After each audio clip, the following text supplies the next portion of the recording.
Ladies and gentlemen, thank you very much for giving me this opportunity to address you via this video message on the occasion of the first EU-US International Conference Series on the Sustainable Oceans.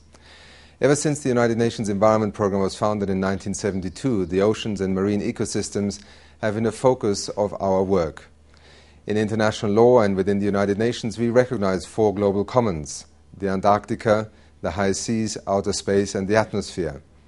Clearly, our marine ecosystems are confronted with unprecedented challenges today. Just a few weeks ago, a group of leading international marine scientists published a new report in which they identified both the trends and patterns of degradation and destruction and stresses that are imposed on our marine ecosystems, but also outlining areas how we could address this and how to move forward. Part of the dilemma is that in some respects in our economic policy that is often so terrestrially focused, the marine ecosystems and the high seas still are a frontier in the minds of many, an open area, inexhaustible in terms of resources and unlikely to suffer from human impact.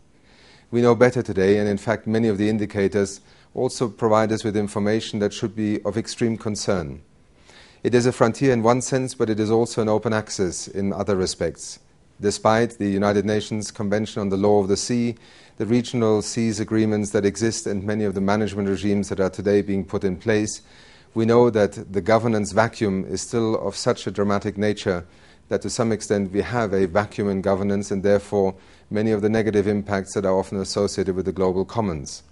This is of extreme concern not only from the perspective of environmental sustainability, but really from the functioning of the life support systems on our planet. As we begin to understand both the potential relevance of ecosystems in the marine realm, of the services that the oceans provide to us and the planetary systems as a whole, we are in fact already populating the oceans in a way that demonstrates perhaps greater ignorance and a degree of greed that is not commensurate with the knowledge that we have today. Whether it is deep-sea drilling, mining, bioprospecting, the laying of electronic cables, defense marine systems that operate and disturb marine life, many pressures are in fact already impacting upon the oceans before we have properly understood their importance, both in terms of a functioning ecosystem and to us as human beings and our economies as a whole. You can dive very deep into areas today where no human being has been before, and you will find the litter and the waste of civilization in the form of plastic, metals, sunk ships and containers, waste essentially that is dumped into the seas alongside the billions of liters of untreated sewage that continue to lead to problems that are associated with deoxygenated zones, with pollution, with the loss of marine life, and clearly a cumulative impact that is close to bringing us to a point where many of these marine ecosystems in specific locations are close to collapse. We also know that in the extractive mode of the fisheries industries, for instance, we are at a point where the current fishing patterns are leading us in a direction where commercial ocean fisheries, somewhere by the middle of this century, in most parts of the oceans are unlikely to be commercially viable.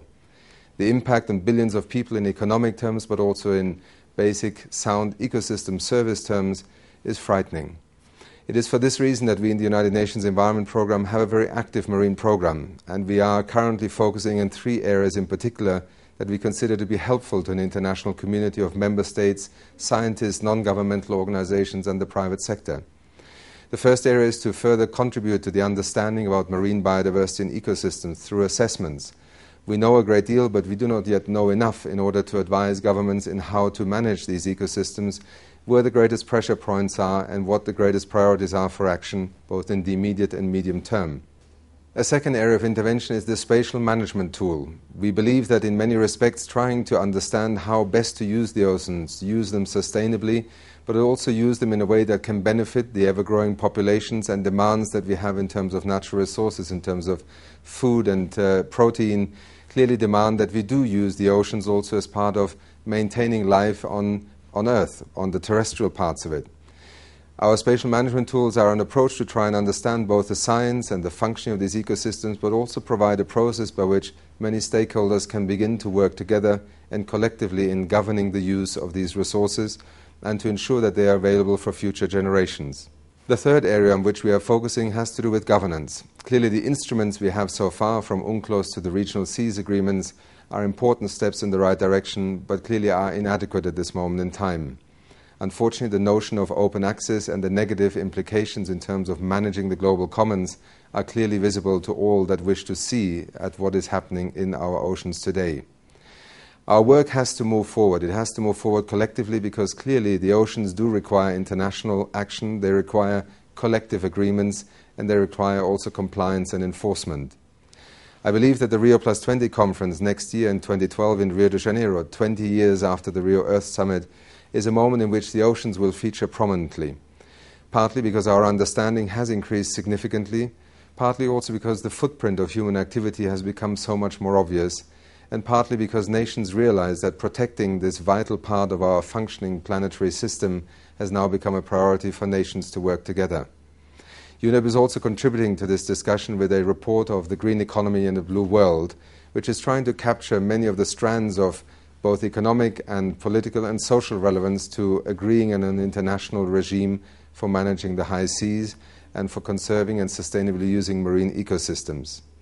I hope that at the conference that you will be having in Hamburg, we will receive further input and guidance and also insights from those of you who have dedicated your lives in terms of science and policy making to address these issues. Please count on us in the United Nations Environment Programme to be close partners and allies in this effort, and that we will work on our side to ensure that Member States will, in Rio next year, make oceans a priority for renewed commitment, but also for far more dramatic progress than we have achieved in the last 20 years. Thank you.